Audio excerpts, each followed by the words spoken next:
Hello and welcome to this edition of the ChannelVision Podcast. I'm Tony Jones, Managing Editor of ChannelVision Magazine. Today I'm speaking with Scott Navratil, Chief Revenue Officer for Commio. Hi, Scott. Thank you for joining us today. Hey, Tony. Thanks for having me. It's great to have you here. So to start things off, tell us a little about Commio and what sets it apart. Yeah, Commio's been in the communication space almost coming up on a decade. Most of the principals at Commio were executives and helped build out some of the biggest communication platforms in North America. So, a lot of seasoned veterans, a lot of people who were, instrumental in building, platforms that are being used by, consumers and businesses all over the world. Commio, it starts primarily in the wholesale carrier space.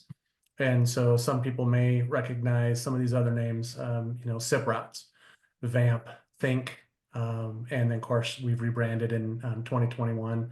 I think it was 2021 as Commio. So a lot of history there. Commio was the first to bring to the carrier space or the aggregator space, which is a lot of resellers, MSPs, ITSP, CPaaS people, a hosted LCR routing engine. So previously, for outbound call termination or making outbound phone calls, whether it's in the US or around the world, a lot of resellers had to leverage a platform to do intelligent call routing or call routing based off of destination and price and so forth. And so SIP routes was the first to actually offer that to to resellers, where they could actually come in, say, okay, I want to route calls to these specific carriers. And at that time, it was 30 carriers. I think now we have over 40 carriers, including all the tier one tandems. So when someone comes on to Commio, you can build your own routing profiles based on the carriers you want to send your calls to. So we were the first ones to bring that to market. And then in 2021, at that time, I think they were Think. I was part of Tele. My background, I came from IntelliQuint. I ran channel for IntelliQuint. And I was at a company called Tele, which was primarily focused on kind of a carrier messaging solution or wholesale messaging solution. Think acquired Tele in 2021, and then basically all of that messaging knowledge and network capacity went into the total platform, which is now Think.io. So we were also one of the first to, in fact, I think we're still the only one that offers the ability to high availability local numbers, or what we call DIDs. We have the ability, if you're using the Commio number, and if there's a network issue on how that call is being routed, we can fail your local numbers over to another carrier with almost minimal downtime. Previously, a couple of years ago, DDoS, there were DDoS attacks all over the North American carrier networks. Some really big names were taken down. And we had a lot of customers calling us, hey, our numbers are down. Can you do anything? Like, you have to port the number to us, right? And they're like, so you had people that had business critical numbers that were basically just held hostage until those companies were able to resolve the DDoS issues. If those numbers would have been on Commio, we could have failed that local number over to another network, and those calls would have routed probably within minutes, maybe even seconds. So that's something that's still unique to Commio, offering high availability failover on local numbers. We also are one of, I think maybe one of two, maybe three people, I say people, but companies or carriers that can do the same thing with toll-free. In fact, on toll-free, we have all 5 feature D toll-free carriers and routes, so you could literally cascade that number. And this has never happened, but what it provides basically is almost 100% uptime, like beyond 5 nines. So those are the key differentiators with Commio, right? So for resellers, for MSPs, anybody that has customers who just can't have their numbers go down for any reason, they should definitely come give us a look. Appreciate that. Thank you. So in the last year, Commio has released branded calling ID and rich communication service solutions. Talk about why these capabilities have become so important to businesses, as well as the size and breadth of the opportunity for partners selling these services. Yeah, that's a great question. And RCS is pretty much going live already with the carriers. Branded caller ID is not too far behind. But really what we're seeing here is over the last, I'd say 3 to 4 years, there has been an all-out war by the mobile carriers, the government regulators, state and federal, and even, third-party associations that are really trying to eliminate what they perceive as just, spam, unsolicited spam. And so what we're seeing is basically is now that, there's registration processes, there's stir shaking. If you're on local numbers, you're, and doing text messaging, there's the campaign registry. And what they're trying to do really is identify who is the perceived sender of that message or the generator of that phone call. And what they're trying to do really is to make sure that people who have intentions to spam, phishing, fraud, whatever, that they're really, that's the ultimate goal, is to stop it, which I think is admirable, right? We all want that. But what's happening is that a lot of companies that aren't spammers, they're not fraudsters, they're not phishing, they're just trying to be able to get their messages and their phone calls delivered to their customers. They're getting caught up in this sticky mess of compliance. And so one of the things that changes here is that with RCS and branded caller ID is that companies or brands can go through a vetting process and then get their brand and their name registered with some entities that basically can be like that kind of governing body, or that, I don't know if it's governing body, but it's more of a management body that can process delivery of the information when that company makes a phone call or sends a text message. And what they're really doing is, once they've been vetted and verified, their name, basically their company name and logo, and then there's a verified check mark, means, hey, this company's been thoroughly vetted. And then on the messaging and the phone call, it also delivers a purpose for the message or the phone call, right? So this is kind of where we're trying to get to, is that anytime a consumer gets a phone call or a text message, they can see exactly who it's from. They can see the brand information, that this is a verified and that they're trusted, and then the purpose of the call. The one thing that's really affecting businesses today is a lot of companies are now using DIDs or virtual numbers to make their outbound calls, right? For whatever reason that may be. And so what we've been seeing a lot of recently is that when you're using a DID or a virtual number from a carrier like, Commio, or it could be Twilio, or it could be Bandwidth, it could be anybody, is the mobile carriers can instantly tell if that's a virtual number. And so, like, oh, that's a DID, it's probably spam. So if it's not registered, they don't know that, they can look up the number. And if they can see that it's tied to some kind of a registered campaign, then, they do allow it to pass, and they can present some information, or at least remove the spam likely tag. But that is something that's happening a lot with businesses all over the United States. So this is why going through the RCS, the branded caller ID process, helps kind of bypass having your message and your phone calls flagged as spam. Right. And so where in the customer bases should partners be looking for prospective buyers of these services? Who's the customer profile? I'd say any legitimate business. So, it could be literally a two-person accounting firm all the way up to a 10,000 plus employee enterprise, right? So really, this affects everybody, and I think that's the important thing that people need to understand, and partners and agents need to understand, is that if they're representing any type of company that has to have outbound communications to their customers or their vendors or whatever, they're going to have to look at this, because what's going to happen is that at some point they probably have already had their communications, either blocked inadvertently, or I know that for a fact that most companies are running into this issue. And so, every company is going to have to really take a look at this, right? They're going to have to go through the processes, the branding, the vetting. Unfortunately, there's also fees and surcharges that come with that, right? But that's pretty much where we're headed. Is what it is. And you brought this up earlier about compliance, and obviously there are concerns, as you mentioned, with not being perceived as a spammer when businesses use these services. So how does Commio make sure end users stay compliant when using services like RCS, and how can partners assure customers that they will be compliant? Yeah, that's a great question. I think that's one of the things that really sets Commio apart from our competition, based on feedback from new customers that we bring on, or even existing customers that use multiple vendors. We consider ourselves experts on compliance.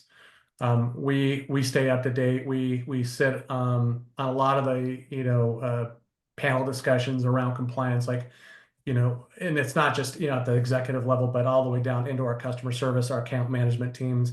Like everybody thoroughly understands not only federal and state regulatory compliance, but also the carriers. The carriers have their own set of rules, right? And we know that probably 90+% of the phone calls being made are going to cell phones, right? On three main carriers, and then of course US Cellular would be that fourth carrier.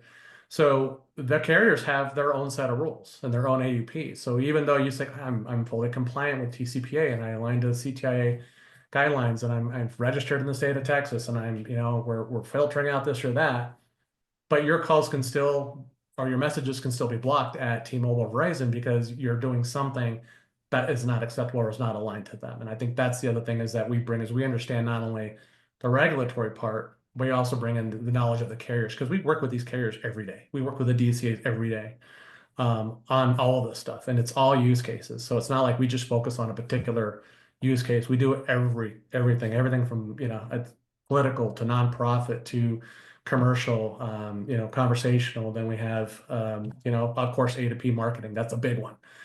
Companies want to be able to use the phone call and send text messages to promote their products and get new sales. That's tough right now for a lot of people. And so we really thoroughly understand what use cases are acceptable and things that you can do to help convince, or not say convince, but help the carriers understand that your use case is acceptable. So, yeah, compliance is really big. It changes. It's changing probably every several weeks. So there's something new. FCC just has put out some kind of an order, or I think it was some kind of an opinion on some changes on TCPA, right? Like everybody's freaking out about that. So like you really have to pay attention to it because what was working and acceptable a month ago may have changed. So you got to make sure that whoever you're using for voice and messaging understands those changes and can help you navigate through that. I would always say though, we're not providing legal advice. Anybody who doesn't understand it or they have very sensitive use cases absolutely need to consult like a telecom type of attorney. We can refer people. We have people we know and trust in that space, but it's always helpful to have that. Appreciate that. Thank you. So can you give us a synopsis then of Commio's branded calling solution, signature calling, its key benefits, and how it differs from competing services? Yeah. So branded calling, this has been around. I mean, the concept of branded calling and it's the whole ecosystem has been being built out. I don't know if I said that correctly, for quite some time. And so we're almost there. But really, what the concept is, it's kind of like we look at with RCS is a company or brand basically goes through a vetting and registration process. And then once they've passed that vetting and registration process, when they make outbound calls, anybody who receives a call from that brand, right, will see that brand information. They'll see that trusted or that verified check mark, and then the purpose for the call, right?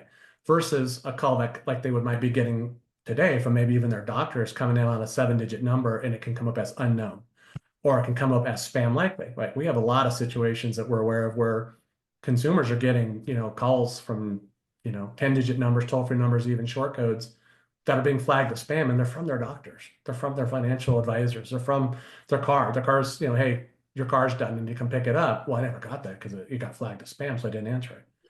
Right. So the branded caller ID really is that one solution that solves it.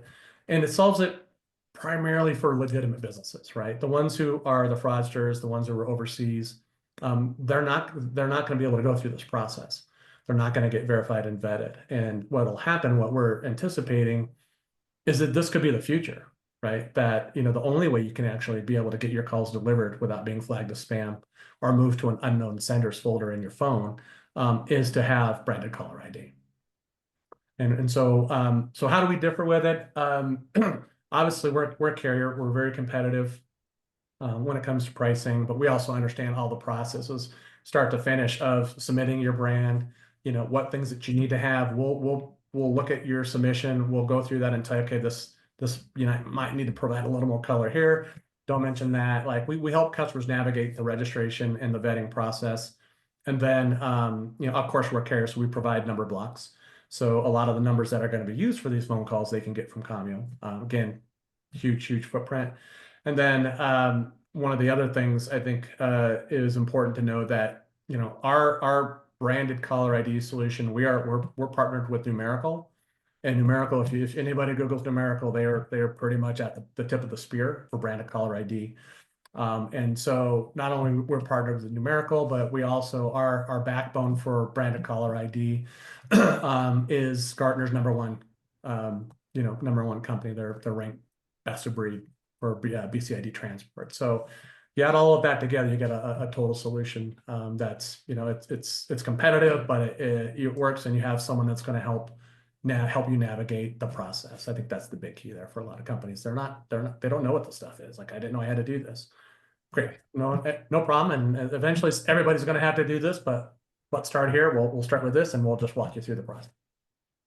Appreciate that too. So on a similar note, tell us about the new RCS messaging solution, Instant App, and what should stand out for partners and resellers. So here's the interesting thing is RCS is new technology to the United States. It's been around for a very, very long time outside of the United States, right? And things like WhatsApp. I mean, you already have a lot of that functionality. You already have a lot of RCS kind of, feature-rich functionality if you're, iOS to iOS, right, on iMessage and Android. What this does, though, is it brings a whole new level of messaging communications to the U.S. markets, to the U.S. carriers. And so, today, traditionally, and of course, everything still has to be registered. But what it brings is, today, for a lot of people, the SMS, right, simple messaging, I think, system is kind of like that old legacy plan or, platform, or, I'd say maybe protocol that's been out there for years, maybe even decades, right? It's archaic. You're limited to 160 characters. With standard SMS, you can't embed images or graphics, right? You have to typically link to them. And so, RCS really kind of changes a lot of things. So there's like basic RCS, which is like an MMS, message on steroids. So you have the ability to get your branding, your verified check mark, and you're not limited to that traditional 160 character format. So you can have much, longer, more text. You can have, embedded media with that, right? But it's usually static. And so RCS just kind of takes it up a notch when it comes to just an overall brand experience for consumers. And then there's the next step of that, which is like what they call rich business messaging or rich media, which now you can create. This is where, Instant App, the name comes from, is because now you're providing an app-like experience inside the consumer's native messaging platform. So now you can send, instead of having to send a text message when, hey, click this link to go, check out our latest deals, you can have all of that in the message itself, and the consumer can scroll, they can have carousels, they can pick a color, they can click buy now, right? They don't have to go to some external website to have that experience. And so I think, what really, and this is not going to be for everybody. And I think for some people, in fact, we don't even know if it's going to be supported on political. I'm sure there will be a lot of consumers that'll be happy if it doesn't, but it really, for any type of business that really has to have that type of communication with customers, it really just takes it up a notch. It really just gives the consumer a completely different experience, which, usually leads to more conversion and then more revenue. That's great. And where can partners go to learn more about Commio? Commio.com is, there's a plethora of information on both branded caller ID, RCS, and some other new products that we're going to be rolling out. I really would say, if you're a partner, agent, MSP, and you're working with companies that really rely on messaging and voice, go to Commio, go to some of our webinars. We have all our webinars. We have ebooks and all this stuff. Really kind of dig into what it is, because you're going to have to really kind of guide your customers through it. And we're always available to jump on calls and help with that. Again, we have they're experts. They're true experts. And so we can help anybody that has additional questions that they can't get on our website. Appreciate it. Scott, thank you again for joining us today. Yeah, thanks, Tony. Be sure to check out the companion CVTV interview with Scott, which features highlights of today's discussion. Thank you to our audience for listening. We'll catch you next time on the ChannelVision Podcast.